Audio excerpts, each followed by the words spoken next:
Hey everybody, we're Pole DFS. I'm Ricky. I'm Keaton. And we're going to the Circuit of the Americas. I'm so excited for in this Austin, track. Texas. New track, new analysis, new day of qualifying that's going to make everything terrible. And super as far hard as DFS side. Yeah. But we will, as usual, figure out how to go to the next slide. And then we start with the show beer. This is a Can of Bliss. So it's called Can of Bliss IPA, hazy IPA from Oscar Blues. Brevard. North Carolina, up in the mountains. Yes. And solid beer. Yeah. They also have this is great. And they also have a place in Longmont, Colorado, and Austin, Texas. Okay. Home of the Circus of the Americas. Cool places. And as usual, thank you to our viewers. We appreciate if anybody has any feedback, that type of thing. We got some feedback that we'll talk about later about strategy, bankroll strategy, and that type of thing. And then if anybody else has anything else, make sure comment with who you think is going to win and why you think it is or isn't going to be Chase Elliott or Martin Truex Jr. And let's see, like, subscribe, share, etc., etc. And then we'll walk through. We'll start with last week's recap. It was trash. It was trash for Ricky. Amarola, right about the time I texted Ricky that he was looking pretty good in one contest on SuperDrafts, Amarola just decided to I had 3 entries in the top 10. All 2 out of 3 which had Amarola. Yep. And he died.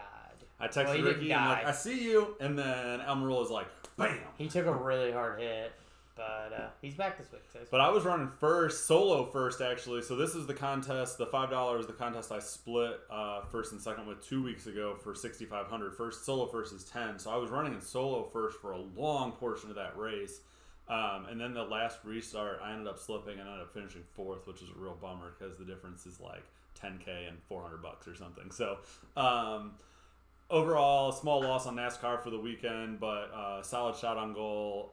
And the race was fun. All the races were fun last weekend. But the race was fun because I had a swipe. The cars I like won. yeah. The car I like won, and all the other cars I like finished second. It's always fun to see Bowman win, right? Yeah, it's fun. Yeah. But this week, I am really looking forward to the Circuit of America track. I have been watching YouTube videos. There's a super cool one of Kyle Busch, John Hunter Nemechek, and Hemrick.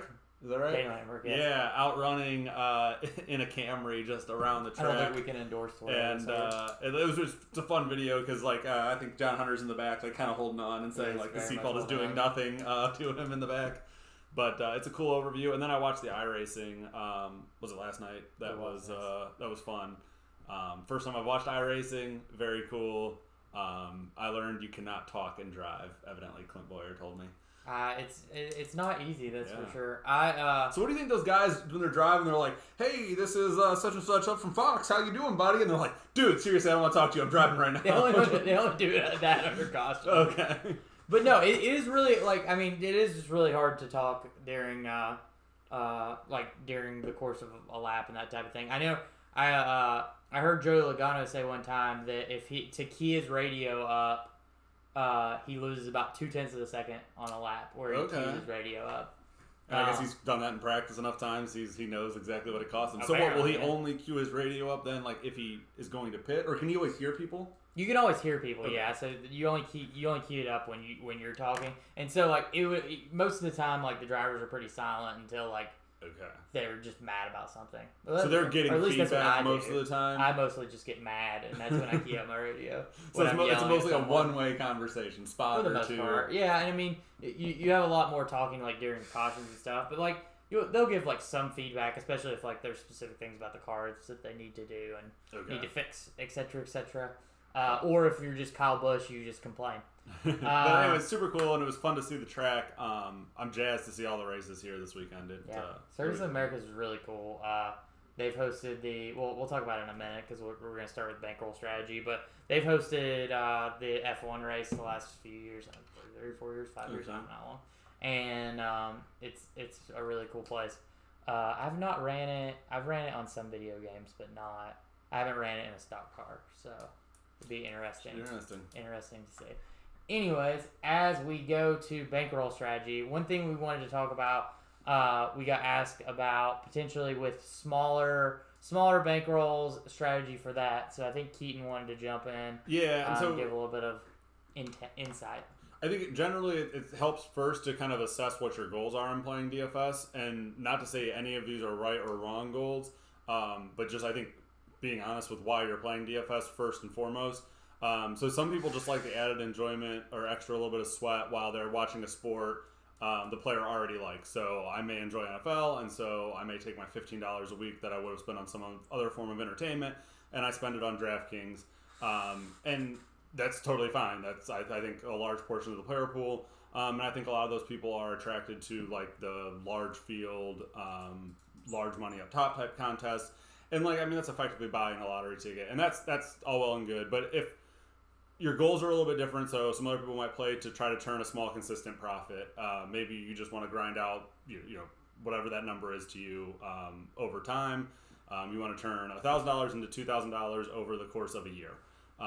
Like there is a strategy to make that more likely than some of the other strategies. Some people want to try to grow a bankroll from a limited bankroll, and the goal is to eventually get up, but they are trying to grow a bankroll over time. And then finally, I think there is a portion of people that just want to hit that big score, which is comes with its own risks and obviously the reward. So depending on what you're kind of where you fall into that, or maybe even for a different reason of why you're playing DFS, I think just trying to think through at least why you're playing is helpful.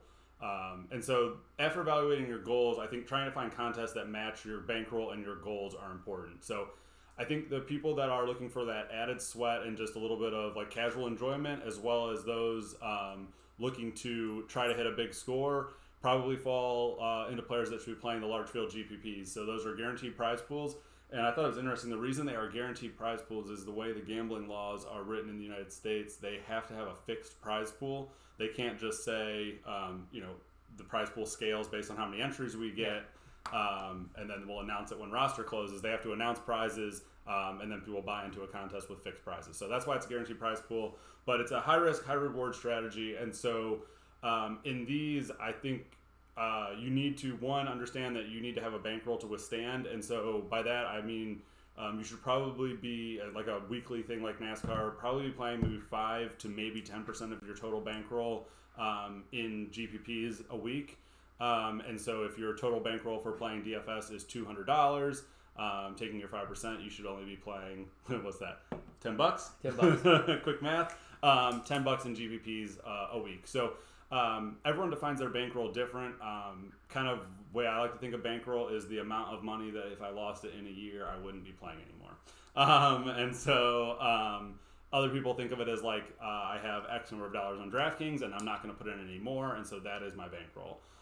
Or some people, like I said, some people are like, $15 a week when I would be spending it on X entertainment, and instead I deposit on DraftKings, $15 a week, and that's my entertainment. And so you can think of your bankroll as $15 a week over whatever horizon. You can think of your bankroll that way. But however you think of your bankroll, I would aim to put 5 to 10% of your bankroll to work per week if you're playing the big GPPs. And we get down below, you can see there's cash games and head-to-heads, and you can play probably a higher percentage of your bankroll there because they are a little less variant. But yeah, so the other thing with GPPs, I tend to be of the opinion that if you're going to play a GPP, I tend to favor max entering that GPP. There is nothing to say that a single bullet can't take it down. A single bullet has just as likely of a chance as your 150th bullet. I think it gives you roster construction variance. And I guess to back off that, if you can't build 150 plus EV lineups, then you probably shouldn't be max entering. And so if as you're building lineups, you sometimes I'll look at a slate and I'm like, I don't know what's happening here. I'm not going to max enter. And so maybe I would fire a couple bullets in those cases. But as a general rule, I would tend to be focusing on max entering contests if I'm going to enter them. So DraftKings does offer smaller contests with 150 max options. They have the 50-cent mini max, which is an awesome contest.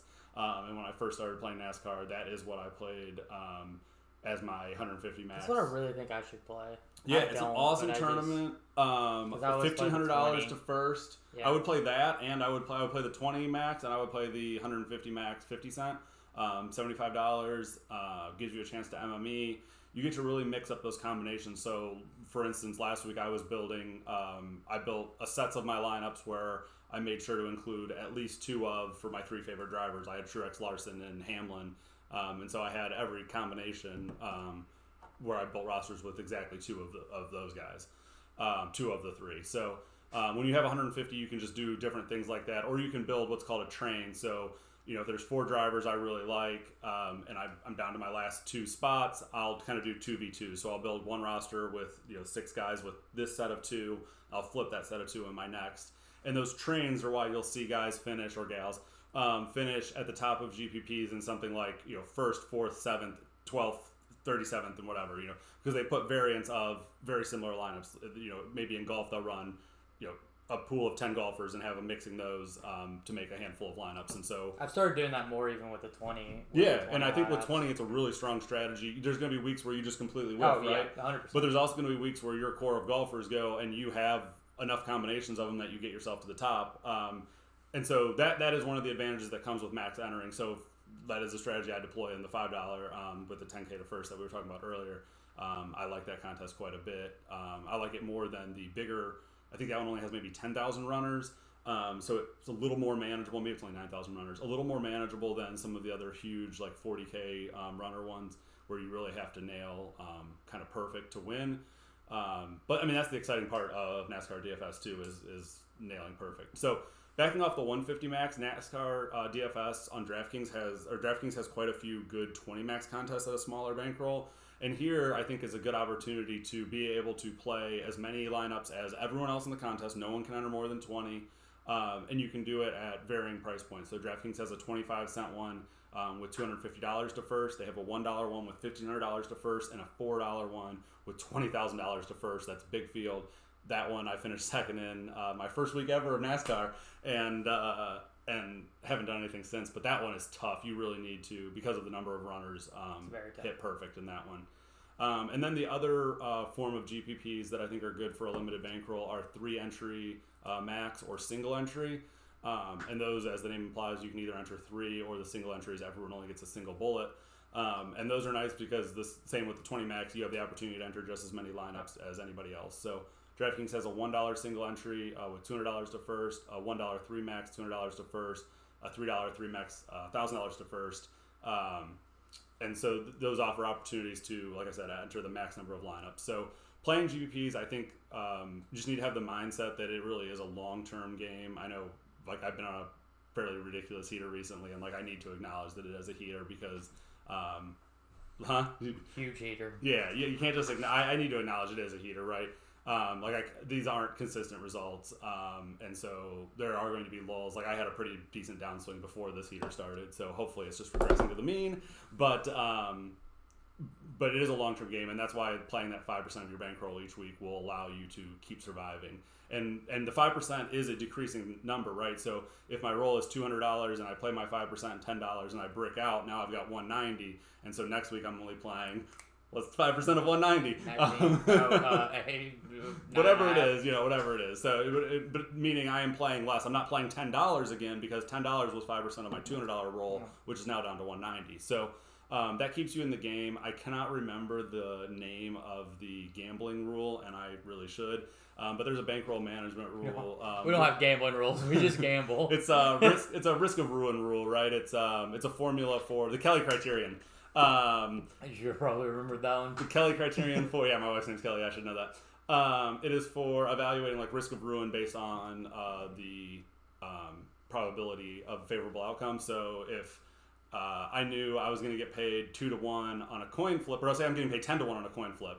Obviously, that's way better than the 50% odds imply. I should be getting the same 1-1. It's equal to happen.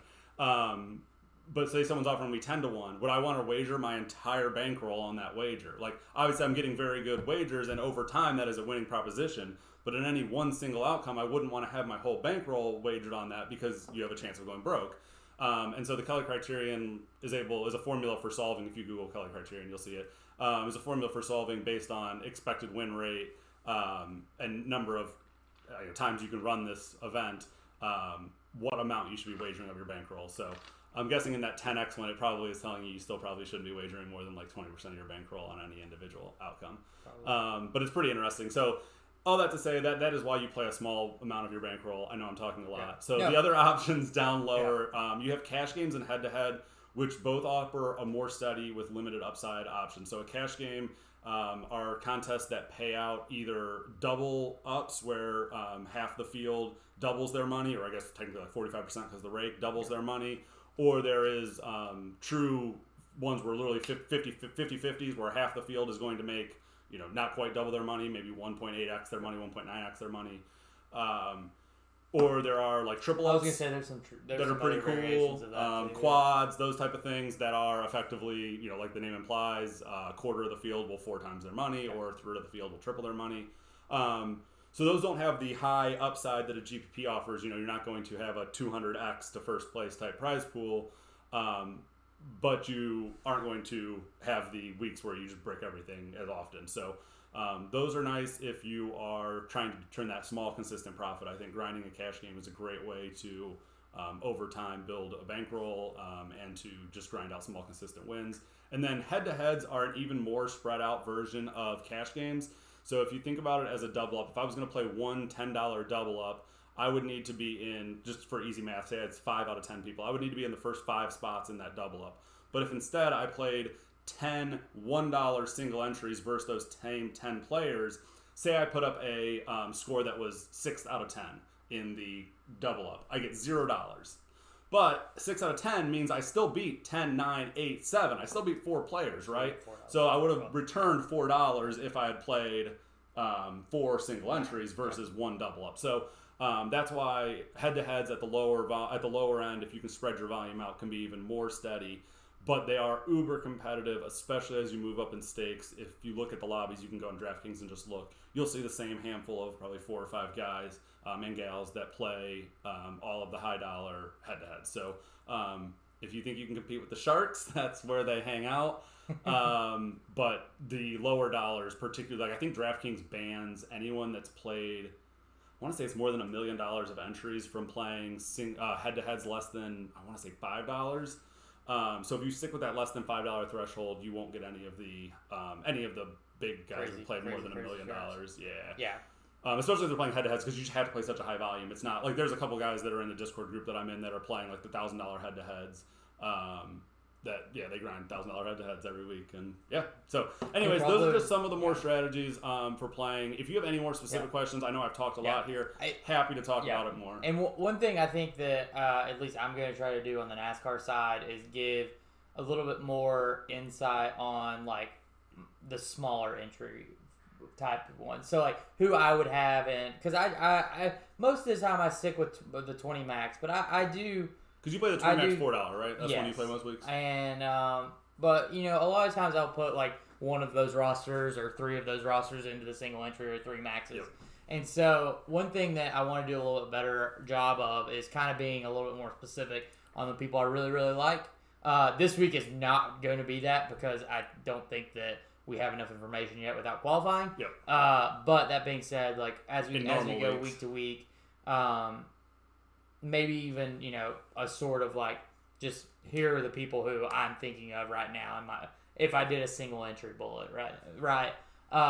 And just trying to get that because it is really hard, and that's why I like the 20 entries because like, and we talk about it week to week, is that a lot of times like the gunner, like maybe sometimes you can predict one of the gunners, but it's really hard to predict both of them. Right? Like last week, like I think everyone knew Larson was going to be up there. Everyone liked Truex, Larson, and Hamlin last week. Yeah, and like I mean, I was big on Bowman, but I wasn't like I didn't say put him down in your single entry, and I probably wouldn't have. That's a ballsy strategy. And I mean, you could play back the tape. I said I liked him, and I said that I thought that he had the potential to be up there, but it is hard with a single entry or even 3 max to perfectly encapsulate it. Some week, but if you play consistently, if you use good principles, then like week to week, some weeks you're just going to bust out because you only have one chance. But some weeks you're not, and so as long as you're playing within like some type of framework, then you're good. I think that's why the bankroll management is like having a number in your head of this is like my bankroll, whether it's money you actually have on DraftKings or money you're willing to put on DraftKings or FanDuel or whatever, or money you just kind of have in your head as like this is my gambling money, however you do it, because that is something that like I have been very like that is I have gambling money and then I have like all real life money, right? So anytime I'm playing, this money is money that I've built from gambling and I'm fine to lose. And so I have that mindset, and it's much easier to build correct lineups when you have that mindset of like, as soon as you put that entry in, that money's gone, right? If any of that money comes back, happy day. But if you're building scared, like I need this money to come back, or I need X, Y, Z, like you won't be playing optimally. You won't be having fun. 1-800-Gamblers Anonymous, all that good stuff. Yeah, and it's if anyone has any more specific questions, like Keaton said. Message us on Twitter. It's down there. Or just comment below is awesome too. Comment below, yeah. Just let us know any way you can, because I mean, we will include whatever y'all want to see. Yeah, I think that's the thing. Like I'm on the beginner side of this whole thing, but I got helped a lot by Keaton, who kind of had an idea of what to do, and he said, here's what you should probably start with, and this is where you should start with. And he was like, the 20 max is like a good place to start and go from there. And I was like, that makes sense. And now I do that, and then I just randomly throw things, which is not. And very everyone good will figure it out over side, time. And I'm not saying any of this is like right per se, right? I'm just telling you what has worked for me and what like I do, and some of the ways I have seen other people be successful. Perfect. So as usual, every week, NASCAR scoring. We have lap base. We have finish base. It is the same. A little bit different this week because the amount of laps is real low. Really small. I even highlighted it. I almost took it out and I'm like, no, he did that on purpose. No, I did do it on purpose. 68 total laps. So you're going to get not that many points from your gunner. I mean, you're still going to get the points of finishing from your gunner, but you're not going to get that. Kyle Larson led like 260 laps last week. Yeah. And there's like 40 total down points. You're just not going to get that. So, as we look through, I mean, getting a gunner right is really important, but really just getting those guys that are going to finish in the top 5, top 10, and potentially the position differential which after we won't qualifying. Which we'll talk about in a minute about how to strategize around that. And I think it's going to be really hard to build anything before qualifying happens. I don't know how you could build. I don't know how DraftKings did pricing. They honestly must have just done it solely off odds. I mean, they basically did, which actually is pretty good because we'll go through the pricing, and I think the top end's kind of soft. Okay. We'll talk about it. And the bottom is like, there's a lot of guys under $7,000 this week. Maybe they just didn't want people to get funneled into one specific build. If qualifying comes out a certain way and they had done pricing a little more aggressive, I could see it really funneling builds. So maybe they wanted it to be soft. Though. That's the thing, right? Like if Truex or Chase or Hamlin, like if any of those like top 4 or 5 like priced guys qualify like worse than 10th, then like they're going to be super high on. And only qualifying is real short, right? So anything could happen. You get a bad whatever. You definitely get. I would be interested because like I think because they have the sessions, but the track's so long that you're not going to get tons of laps in the. Because it's only like an hour, right? You run as many laps as you want. Well, there's sessions, right? Okay. And they eliminate people as they go, but. So does each driver get a 1 hour session? No, everyone's just on the track at the same time. Oh, so you only get a portion of 1 hour. Like all the cup drivers are practicing for 1 hour total. Yeah. Holy cow. Yeah. Why do they not give them more practice time? What do you mean? You mean practice time or qualifying? Practice time. They get the hour of practice. Per team. Or per driver. I mean, everyone, yeah. So everyone's just out there running laps? Yeah, like a normal practice. Okay, I don't know how practice You still need to come on our races, man. Anyways, but yeah, so with qualifying being Sunday morning, it's going to be really, really interesting. It's going to be really, really hard to build anything before then. But as usual, fastest lap award. Again, there's only 68 laps, so there's less fastest lap. There's less opportunity for all of that. So that's why finishing position is going to be really, really, really, really, really important. Yeah. and coupling, you get basically 1 point per position up to 45 for first. And you fixed it this week. I actually fixed it. I love it. I saw that when I was editing. I'm starting like, position minus finishing position, which is correct, I think. Yes. Perfect. Yeah. Perfect. If you start 15th, you finish first, you get 14 points. And it can be negative, so make sure to take into that into consideration. But yeah, qualifying. I mean, that's all. I don't think there's much more we need or want to say about that. We'll talk about it more as we get into like the drivers and like that type of thing. But just have a really good idea of, we walk through, like in this video, we're walking through like average finish and that type of thing, and just kind of our instincts. But this is the first time they've been at this track, and with qualifying on Sunday morning, it's going to change everything as far as like how your builds go. So, but the Circuit of the Americas, great track, is 1,190 miles from Charlotte. It's a hike. About 20 miles from downtown Austin. No one's sleeping in their own bed tonight. Yeah. No. Yeah, it's going to be really, really fun. I think also I'm really excited for all three races because I think especially the trucks is going to be awesome. You ready for a wreck on turn one? Lap on turn one, done. Apparently so the NASCAR series, which is like the pro iRacers that run, they like half the field or at least some of the field wrecked in turn one. Yeah. The trucks are going both of the because Junior Motorsports has like 2 e-cars. Okay. And both of them got taken out in the first lap, first lap. Nice. But yeah, it's going to be the trucks and Xfinity are going to be really, really fun. But I always say that, and you're always right because they are always fun. They're fantastic. Yeah. But it's going to be really interesting to watch those. But even the Cup too, because like these guys, this is the first time they'll be on the track for a lot of them.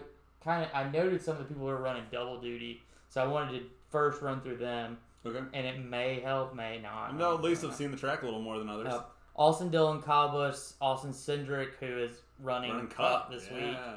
AJ Allmendinger, who's running Cup this week.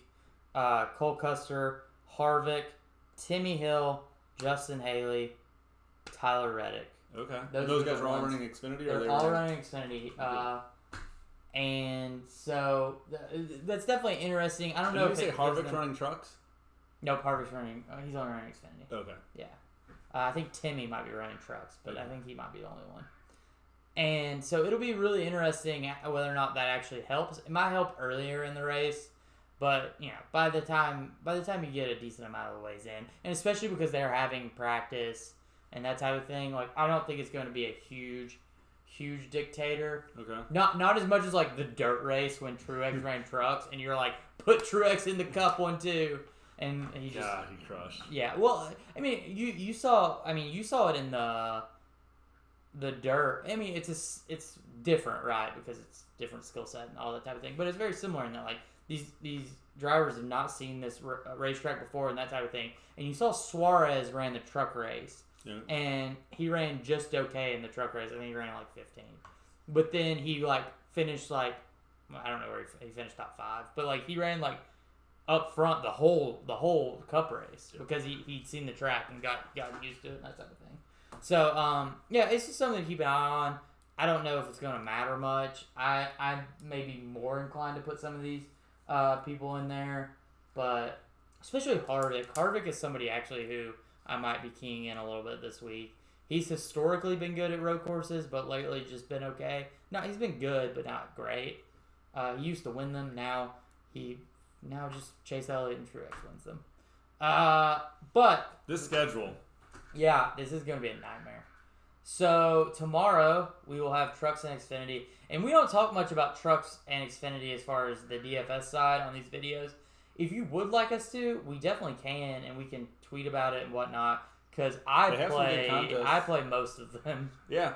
And I've actually done better. I've done better in like Xfinity because the thing about Xfinity versus Cup is that really all 40 drivers, there's a lot more movement in the second half of the field. Yeah. So like Cup, I mean, basically every week, like the bottom 10 is going to finish in the bottom 10, right? Yep. And that's really annoying for like DFS purposes. But in truck or in Xfinity, and truck's the same way in that regard, is that like any car, like like a random car that like starts 40th probably isn't going to win, but like they could 100% finish 15th like any week. And like basically every week, half the field could wreck out, and there could only be 15 finishing cars. Yeah, if you ever look at like the finishing results of like NASCAR DFS, like who wins like the Xfinity ones, there's always like two like $6,300 guys who like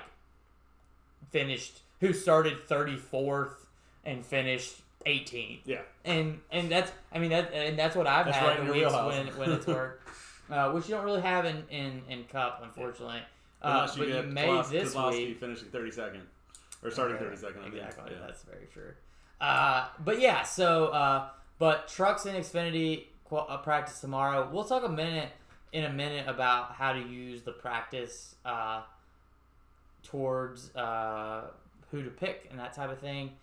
I think there's definitely an advantage to it. It's a little bit wishy-washy because like different people have different goals in practice and what they're doing, and so it's not always that the time at the top is going to be the best. But there's also a lot of other factors you can look at. You can look at like best average 10 laps, which honestly they're probably not going to run 10 laps in a row, but I'm sure there'll be other like shorter ones, like 3 or 5 laps. And so it's definitely something to use. But anyways, trucks then qualify at 9 a.m. on I don't know. I guess this is local time. No, it's Eastern time, so it's us. So they'll qualify at 9 a.m. It'll take an hour? It'll take how long? I mean, it's going to be done by 10:05, so it'll take about an hour. And will we have the grid right away? Yeah. So we'll have the grid you'll by have 10 it as o'clock? soon as it's done, yeah. Okay. So you have from 10 to 1 to build truck lineups, and you have Xfinity is done. Noonish. It'll probably be noon to 4 to build Xfinity. So what I will probably do is I will probably at 10 while watching Cup practice, I will be building truck lineups, and then I will have them done before Xfinity qualifying. And then watch Xfinity qualifying. Yeah. Start building Xfinity lineups while watching trucks, or hopefully be done before truck starts and get to just enjoy an afternoon. Depends on how many I build, but yeah. Racing. Yeah, exactly. So, but yeah. Sunday, similar. Yeah, and it's exactly the same. So you'll be done. Qualifying will be done at noon, probably maybe a little bit before noon, but yeah. And then, yeah, you have an hour and a half, 2.5 hours. To build your lineups. Not bad. So it's definitely doable, but you just have to, like, have that specific time. And I think that's why, like, this conversation up front will be helpful, because we should have an idea of who we like, the pricing anyways, and then depending on qualifying, you're basically just bumping up guys, dropping guys down. Yeah, you'll be able to look at it and say, oh, I really liked insert whoever I like. Yep. And they qualified 25th.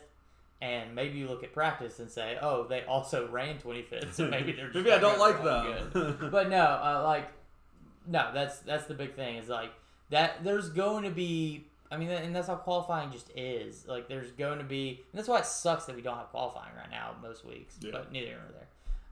Is that like there's going to be weeks where like some people just don't have long or short run speed, or they just get a bad lap, or any of those, right?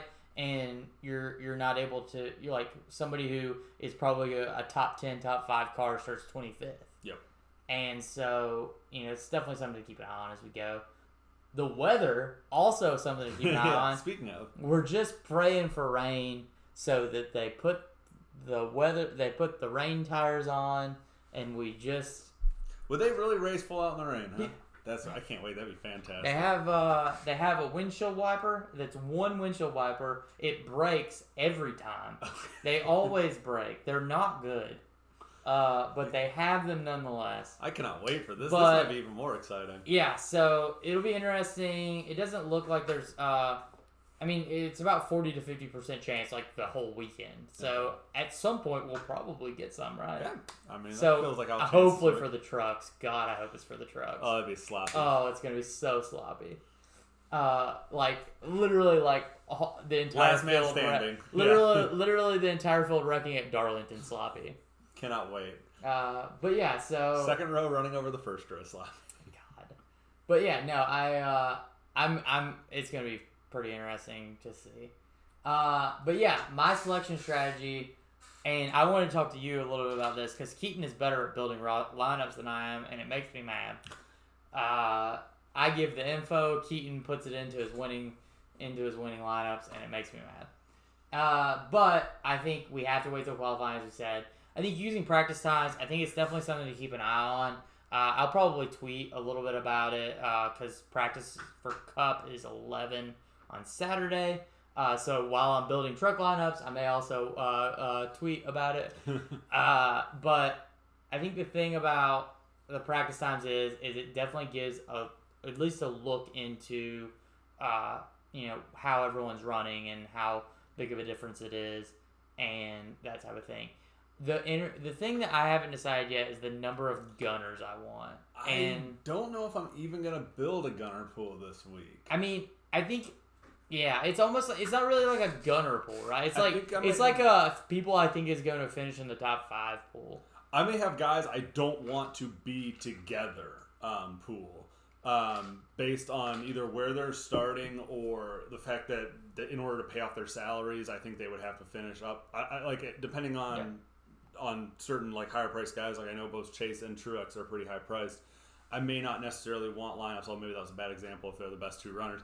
Lineups with both of them in it.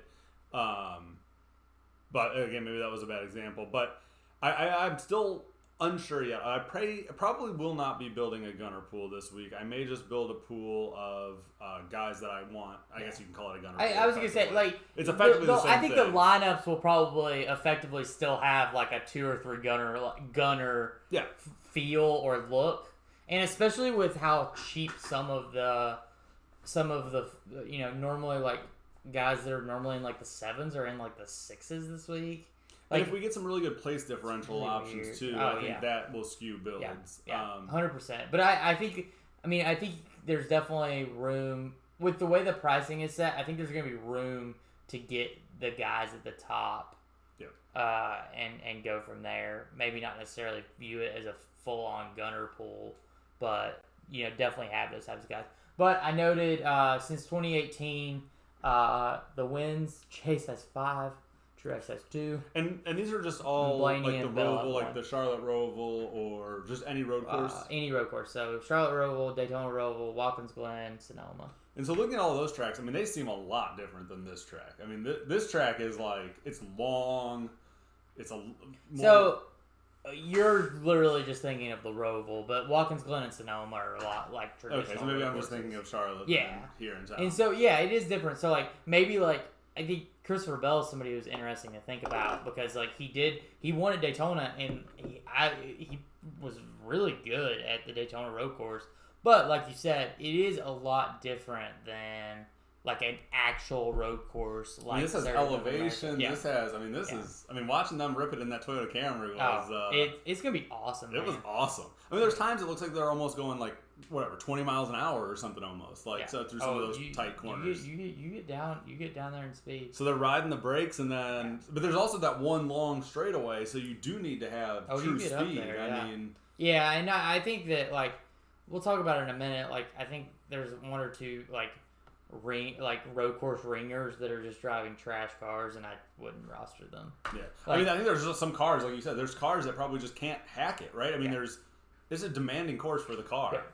100%. It's gonna be awesome, and that's why I think the higher funded teams have a significant advantage here. Oh, I do too. Yeah, and the favorites. Look at that Chase. I don't think are super. Chase to get that first W of the season, and he's cheaper too. He's $1,100. Is that price right? Did I mess that up? I don't know. Is it really $1,100 cheaper? If he's a 2 times almost odds or half the odds, Truex is 2 times the odds, but the salary is similar. It can't be right. It's got to be 11.5. I had to mess that up. It's got to be 12.5 no. almost. Oh, Truex is only 10.6. So, I messed that up. Okay, so Truex is 10.6, not 11.6. Yeah. Okay. But yeah. 10 Either way, Chase feels too cheap. But that's kind of what I was talking about earlier, though. Like the top is super soft, And especially with how well Chase and Truex have ran at the road courses, like, I'm going to have a hard time not playing a lot of Chase. And he'll probably be super chalky. Yeah. But, like, he also has won 5 road course races since 2018. Yeah. Like, he dominates the road course. But nonetheless, the rest of the pricing is correct. But yeah, Denny at 10-1. Kyle Busch is somebody who's interesting. Doesn't have a great road course like average finish, but still up there. Blaney, one of the non-Truex Chase winners, has shown that he's been pretty good at road courses. So I will probably have a good amount of Blaney. I was talking about single entries though, and like who knows with qualifying and stuff. But for single entry purposes, I really like Chase. I really like Blaney. I really like Allmendinger. I really like Allmendinger. Like really like Allmendinger. Like I don't understand why they priced him at $8,500. What car is he in? He's in the College racing car. Okay. That Kaz drove, and he drove it at the Daytona road course. Allmendinger did, and finished 7th. Nice. Okay. And I just don't get why he's 85. He's cheaper than Cindric. He's gonna be chalk, and we've seen Cindric run Cup recently. Yeah. Wait, we saw. Well, I guess we saw Cindric at like 6,500 a couple weeks ago. He was real cheap. Yeah, and then everyone bought him. But anyways, like I really like Allmendinger. I'm gonna have a hard time not finding him a lot, and he probably will be chalky. We'll see. I also like Bowman. Bowman, not like somebody that you think of as like a traditional road course racer, but he is on a heater as well. Speaking of heaters, but his average finish at road courses is 10th. So he's shown that he can be pretty good. And then where he qualifies. Yeah. And then I also included Christopher Bell here because he won the road course race at Daytona. So I thought it was interesting. At 8,300, he's pretty cheap. He also has pretty good odds. Not as good of odds as AJ Allmendinger though. At 2,800, I would put a flyer on him if I were a sports betting man. I'd do it. Nonetheless, big Allmendinger guy, this one. But, so looking at purely finishing position. So normally we look at position differential with finishing, with average finish. Which we don't have. So we looked at purely the average finish. And so when you look at this, it ends up being most of the guys that are highly priced. The only one that kind of popped off here that was a little bit surprising, I guess, was probably Kurt Busch, whose average finish is 9th. How about Eric Jones down there in your top 10? That's Eric surprising. Jones, yeah. I mean, we've talked about Eric Jones every week, right? The car's not as good this year, but he's still a good driver. There's probably value there, especially if he starts like 25th. Like, if he starts below, maybe 25th or below. If he starts below like 22nd, I'll probably have a good amount of him. That's fair. If he starts like above 20th, I'll probably avoid him. Even at 7,500, there will probably be better options. Yeah. But again, Bowen was 6th on this list at 8,900. Blaney at 9,100. Keselowski at 9,300. Somebody that I'm probably going to stay away from this week is Larson. Okay. He's not bad at road courses, but he's not great. Okay. And I would just rather have Truex or Chase or Harvick. Fair. I probably won't have a lot of Denny either, and he'll probably dominate. Let's do it, Denny. And then he won't win, but that's fine. And at this track, if you dominate and don't win, I don't think your score will matter. I mean... yeah. I mean, if you finish... Depends on where you finish. If you finish top 5, so again, like, that's it. But then looking at the value side, this is just the average finish. But again, it's Kurt Busch. And then you get some of the guys in the lower range. And if you're able to get them, if they qualify like 30th, then like you need to play. Like if Chris Buescher, you can write this down. If Chris Buescher starts below 15th, play him. Below 15th? I think you have to play him. All right. He's so cheap, yeah. Stenhouse, if he's below 20th, I would play him. Alfredo, probably wouldn't be playing Alfredo. 27th. At 5,100, he's so cheap though. You could build. He was 4,500 a couple weeks ago, and I didn't want him. He was also starting like 20th or something. Was he? Okay. But if Alfredo, like I'll just go through here. Like Kurt Busch, honestly, unless he starts top 10, I'll probably will have a good amount of him. That's fair. Buescher, like I said, especially if he's outside the top 20 in qualifying, I'll probably have a real good amount of him. But even if he's outside the top 15, I'll probably have a good amount of him. Alfredo, like I said, I probably would like him 27th to 30th. If he's in the 30s, I will have a lot of him. Stenthouse, I probably want at least in the 20s. Eric Jones, probably also 20s. Like, yeah. I would much rather have, like, all things the same, I would rather have Chris Buescher than Eric Jones. Purely because of cars. The 43's just not been that great. Like, Eric Jones is a really good driver, but the car's just not that good. That's like, fair. The 17's been a lot better. But also in the top 10 are some of the higher price guys. So, Bowman, Harvick, Truex. And then Custer and Amarola pops up there. And let's be fair, I'll probably have Amarola and he'll probably kill me again. Lap 1 crash? First corner? I don't want to talk about it. But Custer and Amarola are two of those guys where it'll be really dependent on where they start. Yeah. If they start in the 20s, then, like, easy plays. If they start in the teens, then, like, it gets a little bit closer. Custer is running an Xfinity race, too, so it'll be interesting to see how he runs in the Xfinity race. Harvick's the same way. And both have a little bit of experience under their belts. So, but gunner prediction, Truex and Chase gonna do it. Truex and Chase are just so good, and like we talk about this every time, but like there's a reason why they've won 7 out of the 9 races in the past 2 years. Like it's gonna be really hard. My other picks that I put here, I really like Blaney, who is a little bit on the cheaper side. Bowman, who's a little bit on the cheaper side, and Byron, who's a little bit on the cheaper side. Love Willie B.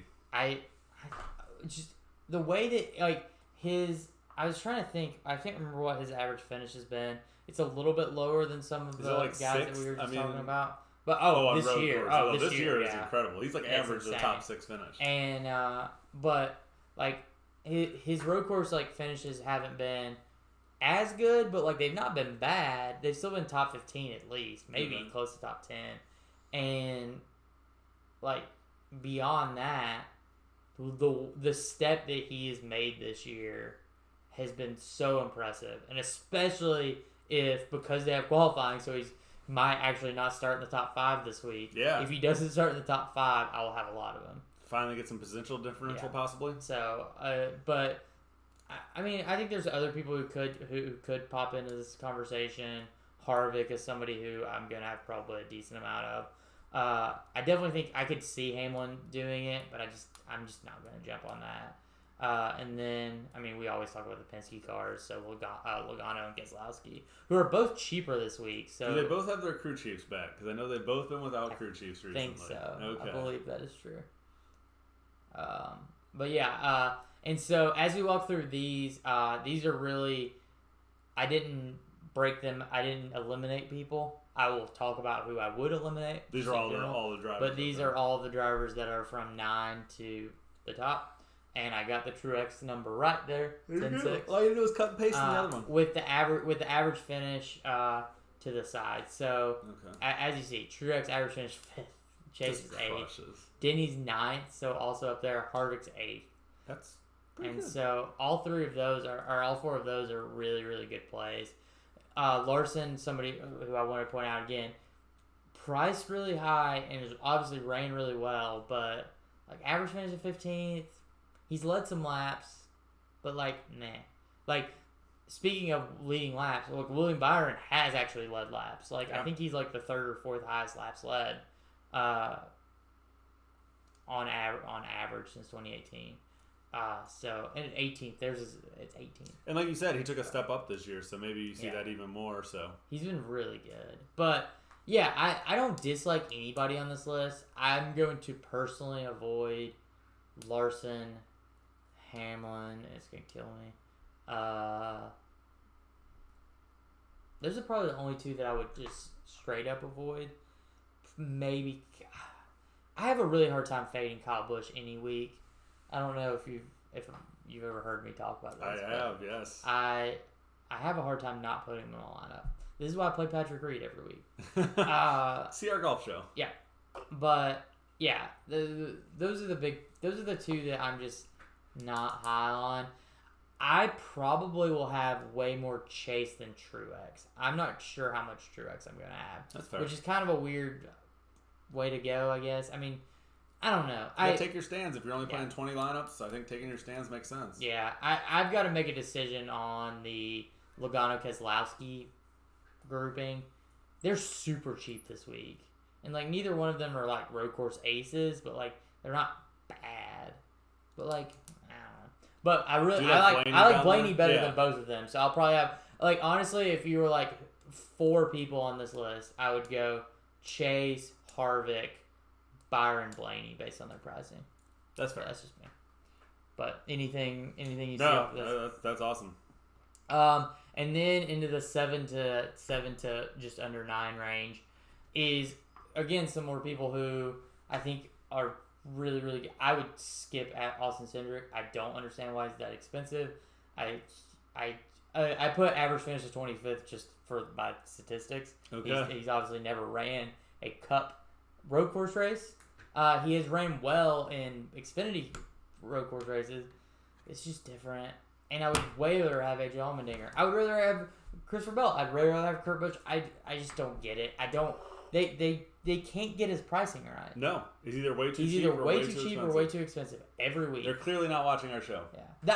The idea that Austin Cindric is $1,500 more than Tyler Reddick. It's dumb. Yeah, dumb. That's fair.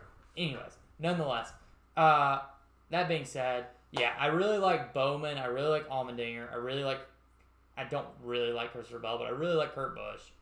The rest of the grouping, it's really going to be position differential. I'm probably not going to have much of Matty D. I probably won't have much of Custer at that price. I probably won't have a lot of Jones or McDowell, but I'll probably have a decent amount of Reddick, Dillon, depending on where they start. That's fair. If either one of them starts below 10th, I'll probably have a decent amount. Hopefully, I don't want to fingers crossed they qualify bad, but like if Tyler Reddick starts like 15th or lower, like I'm gonna have a lot of. So we'll see. I don't know. He's obviously not the best road course racer, but he's running the Xfinity race. And he's just shown that he's just been a lot better this year, just as a whole. So, anything that you have? No, you covered it well. Yeah. And then this is so confusing to me. They've really underpriced some of these guys. The only one that's probably accurately priced is Bubba, who is the worst road course racer probably in NASCAR. Doesn't appear to be bad as Cody Ware or Garrett Smithley. Yeah, he's also in a 55 times better car. No, yeah, Bubba, stay away from Bubba. If you need any, just Google Bubba Wallace road courses. Well, okay. He spins out so many times. But neither here nor there. 5,800 is just. How about Ricky down there?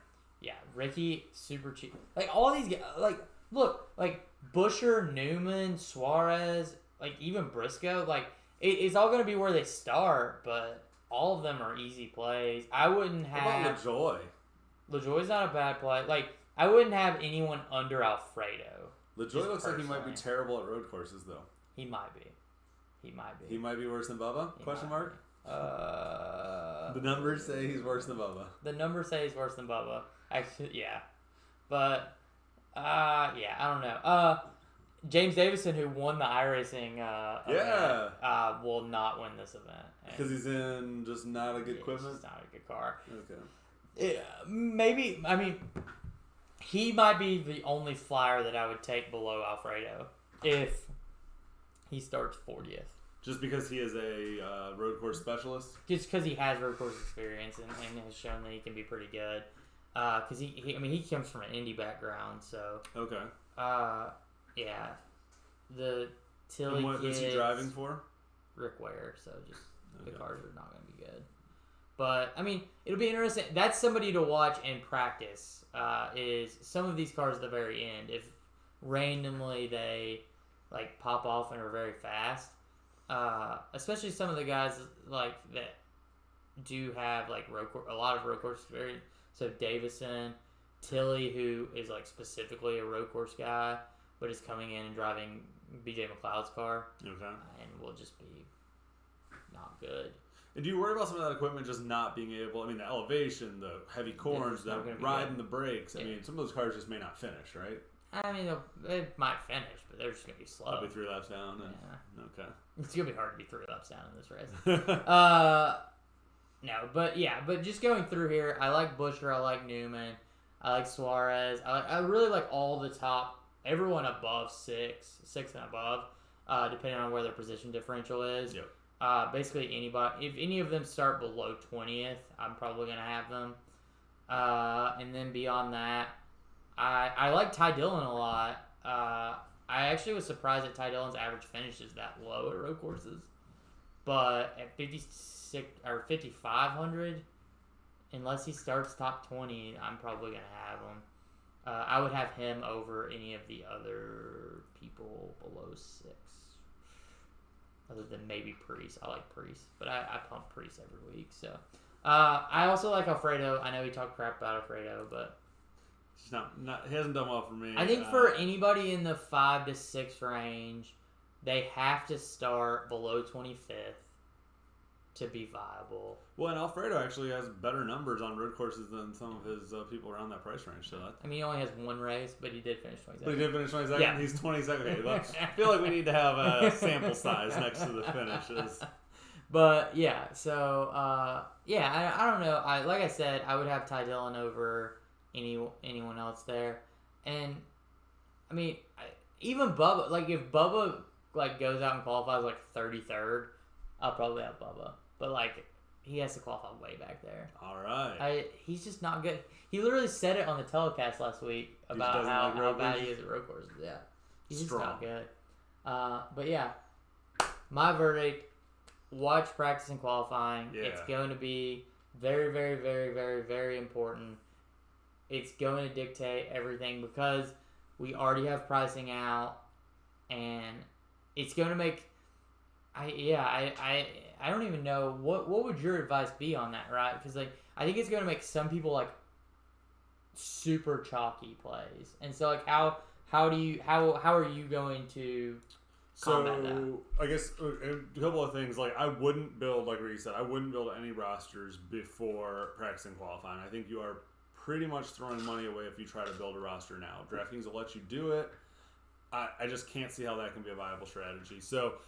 In terms of mitigating ownership, depending on how we break out, if you do end up with the chalky guys, you just can't play the chalky guys with chalky guys, right? Yeah. So you need to get different somewhere, especially if you're playing a big field tournament. Now, if you're playing cash games, eat all the chalk you want to eat. Play all the chalky guys. Cash games are literally play the best play. Don't worry about ownership. But if you are playing big field tournaments, in order to get to the top, you do need leverage. So if Chase is going to be the heavy favorite up top, you probably can't play Chase with some of the, if there's just an extreme point differential play.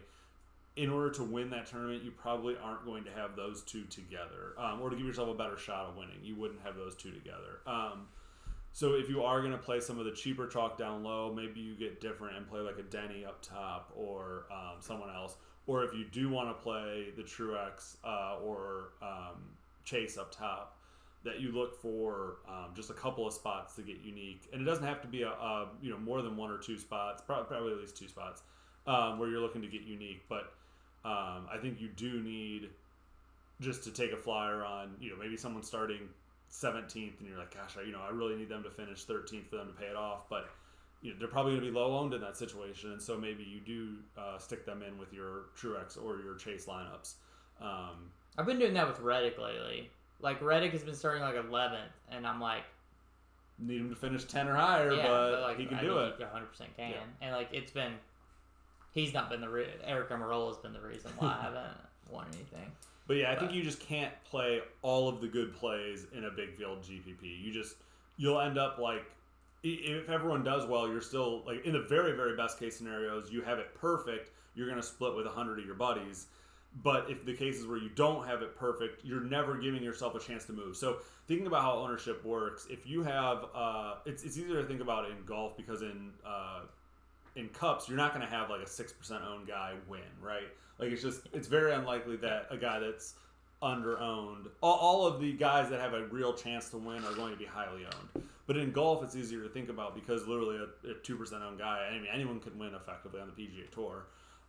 And so if in a big tournament, say, there's 10,000 people in a tournament, and I roster the person that wins who's only 5% owned, I am only competing with 5% of those 10,000 people. The other people effectively aren't in the contest. So now there's 6 golfers you roster. So now I'm in a 5-person contest with only the 5% of the people that rostered the winner. And so within that 5%, you do need to get different again to move up, because think about it, if 30% of those people have the same golfer, you're now competing, say the second place. So 5% of the pool has the first place golfer. Of those, 30% of the second place golfer. You're now competing with, 1.5%, or no, 0.5%? Sure, of the total prize pool, but it's still a large number, right? So the reason that you get what's called leverage of playing low-owned guys is when they do well, only a smaller percentage of the pool is getting those points. If someone is theoretically 80% owned, Chase comes out and like everyone knows Chase is the best, for whatever reason he qualifies 30th, and Chase is going to be 80% owned, you are not gaining anything. If Chase goes out and wins, you're still playing a tournament versus 80% of the field. In my mind, as a tournament player, I'm probably, if ownership got that extreme, just not going to play Chase. And if Chase wins that week, it's not my week. But if Chase, for whatever reason, bashes the wall, bumps into someone else wrecks Chase, whatever it is, it's NASCAR, anything can happen. Then I'm now only competing with 20% of the field if I decide not to play Chase. So that's kind of how ownership affects it. You just can't play all of the chalk together. You do need to get different. And so there is... If you pay for services, there are services that estimate projected ownership. This week's going to be absolutely insane because of qualifying.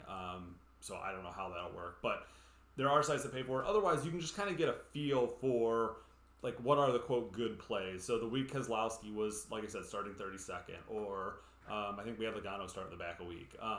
Things like that, will be Larson in the back. Yeah, the Larson dirt narrative, right? Everyone's like, Larson on dirt, get him in there. Those kind of things, like, you just know that ownership will follow those things. So, like, if you're playing those guys, I would just be cognizant of maybe mixing in some more longer shots. Because at the end of the day, what you are effectively building is a parlay ticket with a first place that's fixed. And so, like, it's comforting to try to play, like, what you think is the best plays, because it feels like less of a long shot. But it's all a long shot, and you're dealing with a contest, especially if you're playing GPPs that have 200x to first place or whatever it is. Like, you have to get lucky. So the biggest thing I would say is to winning tournaments is putting yourself in a position to get lucky. And that doesn't mean like playing stupid plays, but that means just like being thoughtful of how you're building rosters. I guess the last thing I'll say on being thoughtful on building rosters is, especially in sports where we have like higher price guys, more so in position sports, but even in NASCAR or golf, you get kind of locked into a train of build. So if I were to put in on weeks where, like, with price being a little softer, it's not quite the same, but say Truex and Larson were more, or Truex and Chase were more expensive this week, and I wanted to roster them. Once I put them both in my roster, for my remaining 4 drivers, I have a significantly reduced pool. And so me and everyone that rosters those as their first 2 drivers in are building from a same reduced pool and are going to be targeting the same low price drivers, right? And so the same builds are getting funneled. So if I think a lot of people are starting those 2, I may, and that means they're skipping over the whole middle range, right? They're going 2 high priced and then probably 4 lower priced drivers. So in my mind, if that's the predominant build, I probably want to build some builds that have a more balanced look. And this is probably more so true in golf, where you don't have like just extreme differences in equipment. But just being cognizant of like how that kind of balance works out, and how you get funneled to a certain roster construction if you put in 2 expensive guys versus if you go for more. Like, you just will not roster the 8 and 9K range drivers if you put in 2 11K guys. You're going to put in 11Ks and 6Ks. Yeah. And I think this is a week where playing the 8 and the 9K range is going to be really attractive, depending on how the qualifying goes and everything. Everything has an asterisk this week. 100%. But I think you are, with less laps, the dominator aspect of it and the gunner selection is not as important, and you're just going to get a lot more value by getting those guys that are in the 8s and the low 9s than you're going to get with. I mean, it is nice to have Chase and Truex at 10-5 and not 11-5. Yeah. Or like the weeks where like they put them at like 12. You'll feel a lot better about your lineups when you're done building. But that being said, like, I think, like, I definitely foresee me having a lineup that is Bowman, Blaney, Kurt Busch, and then from there. And, like, honestly, like, I think, like, I could average, like, $7,500 from there. And just by avoiding Truex and Chase, you're probably getting different, right? If they were going to be the stone chalk. I mean, it obviously all depends on qualifying, right? Because chalk will formulate based on what's on. And this is a week I probably won't 150 max just because of the tight time frames. I won't have as much time to kind of think through how I want to build my rosters and things like that. And I'm still trying to figure that out based on just kind of my personal schedule, what's going on at home. But it'll be an interesting week for that, because I think there is an edge if you have the time to play this week, and like particularly to watch practices, and then to devote that time between end of qualifying and roster lock to building and kind of thinking through rosters and like what makes sense. I think you can certainly have an edge this week. I just don't know that I'm going to have the time or be around this weekend to do it, so we'll see. Nonetheless, we appreciate everyone that's watching. We went on a very long. Was it a long episode this week? We were gunning for like just under an hour, and then we just kept talking. I think there was some good value though this week. Oh yeah, great value. And leave some comments or shoot us a note. The value really will be decided by how qualifying goes. Yeah. But no, like always, make sure to comment below with anything that we should do better or you'd like to see more of. The more of would be better than the things that we should do better. We take it all though. But yeah, no, we appreciate it. Thank you everyone, and bye. Good luck.